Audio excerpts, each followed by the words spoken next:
It's pizza time. All you need, some low-carb flour tortillas. You can get the little ones, you get the big ones. It doesn't matter what brand. I think as long as they're flour tortillas, they'll do just fine.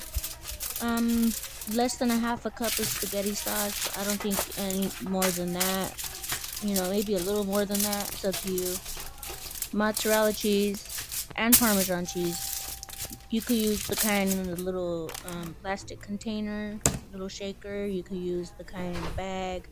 I just recommend using more, maybe a half and half of the cheese to get the proper let me see, the cheesy taste and keep it all together. Okay.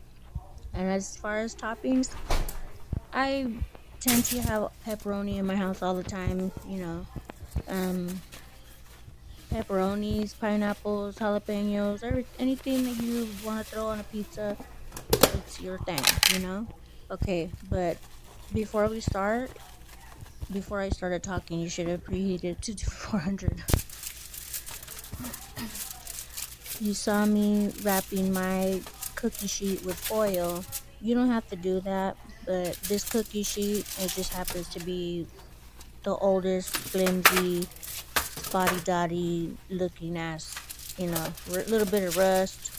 It's been in the dishwasher 50,000 times, so, I just like to cover it and get like a nice, clean, pretty, for the pizza don't get stuck to it. And then you could use butter. You're gonna put butter on it. So that it doesn't stick, and or maybe even a little bit of spray if you want to use a little bit of Pam. I use butter because it does make the crust a little more golden on the bottom. I don't know why people look underneath the pizza, but yeah, underneath the pizza it gets kind of golden. And then you're gonna line up the tortillas.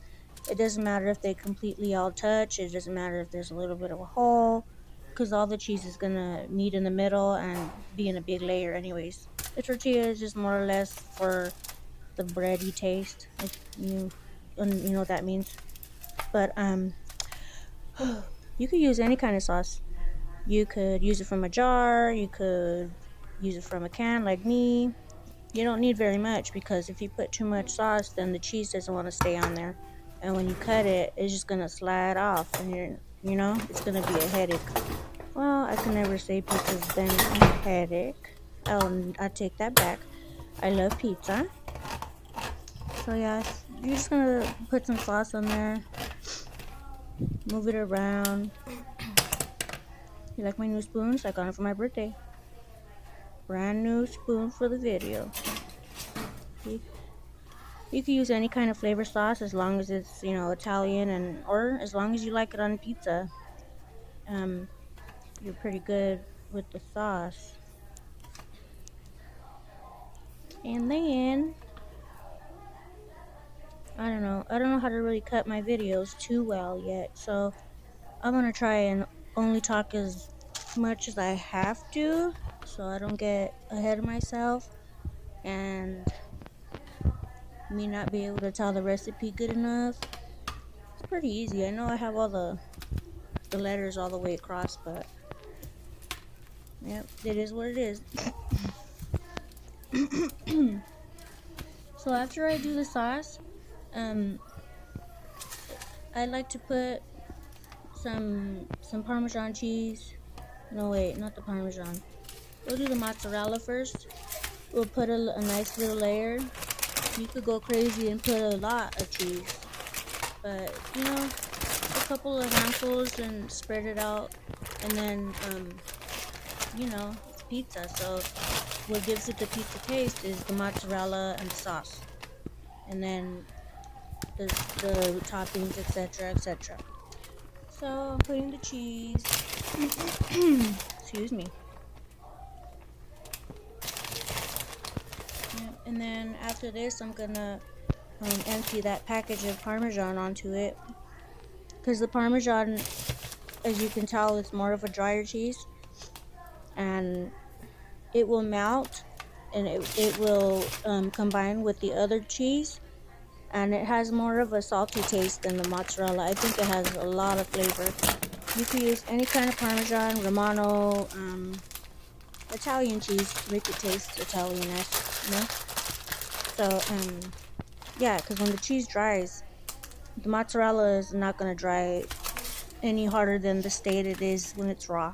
So when the Parmesan goes back to cooling off and stop being hot and put whatever, put the pepperonis.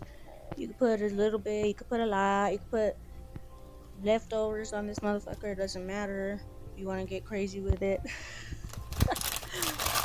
So then, yeah, you put the pepperonis, and then I like to put more Parmesan cheese on the top of the pepperonis because it does give it a nice look. It gets a little crispies on the top, and it holds everything on. It holds the pepperonis in place, and it just makes it more like a beautiful looking pizza. So yeah, see, it's not that hard.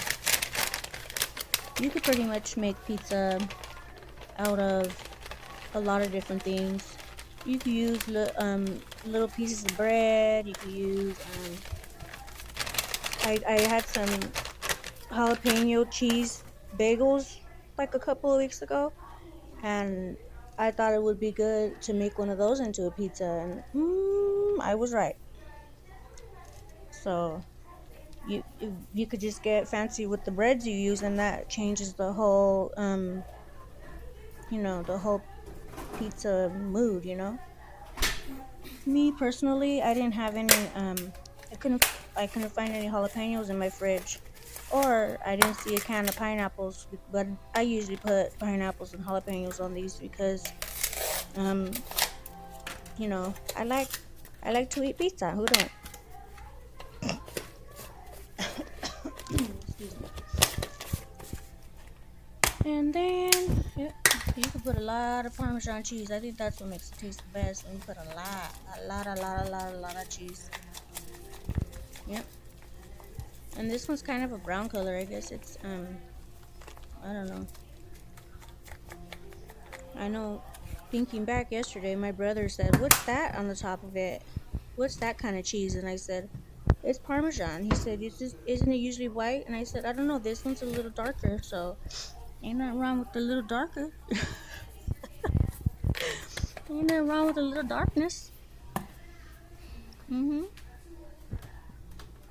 So then you just throw it in there.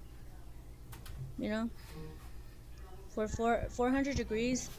Um, you could cook it on a lower heat if you want to, but I think the 400 Fahrenheit it gets hot enough, and then you could leave it in there. Check it every the first give it 10 minutes, and then start looking at it after that. Look at it after 10 minutes, and then you're like, it's not melted enough, or it's not golden cheesy enough, or the edges don't look crusty enough, because the cheese will go over the side, and it does get stuck a little bit, but sometimes you gotta work for the pizza and it gets stuck. Okay, so this is me putting the shit away. I should just cut this part, but I don't know how to cut parts out of videos yet. So you can watch me close up the cheese. You like to see me close the cheese. You gotta push the air out of the cheese so that bacteria doesn't have room to breathe, Because cheese will get broken. Really, I should watch my mouth. So yeah, and then I like to keep some jars.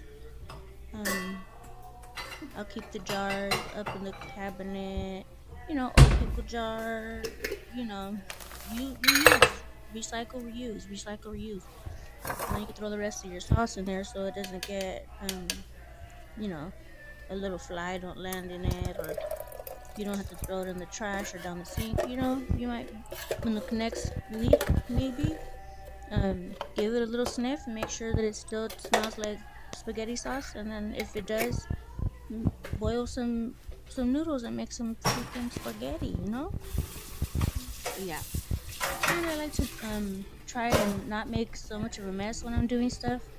Um, you know, so that way at the end I don't have a big, massive disaster of a kitchen, because that right there would make me not want to cook at all.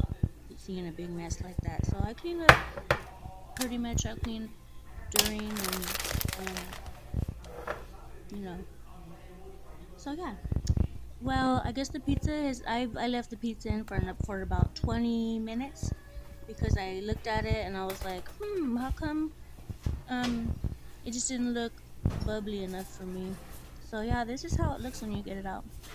See how all the Parmesan cheese melted and it's like brown and crunchy looking? Yeah. See? Yeah.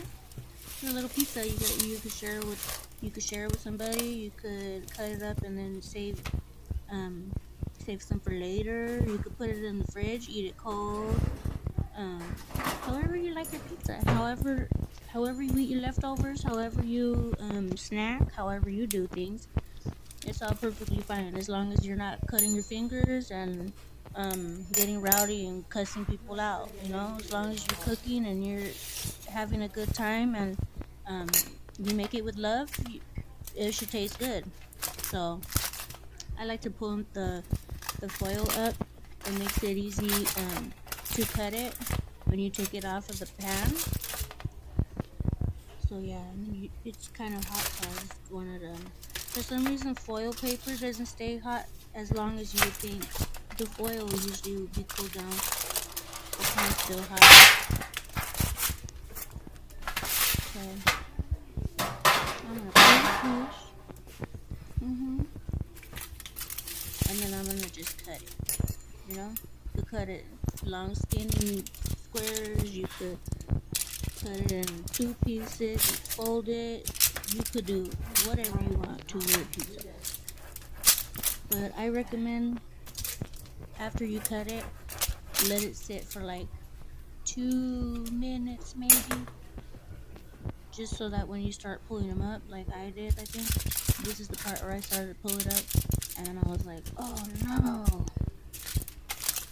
See, I had to cut the camera off. So you see the one that I already took a bite of, I folded it because the pizza was slipping and sliding off. So I'll put it on the plate.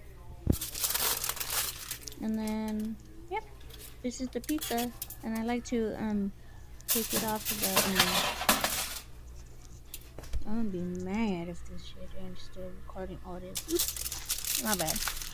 I didn't know if I was recording. No damn, huh? So, yeah, I like to after the I cut the pizza, and it cools off for like about 2 minutes.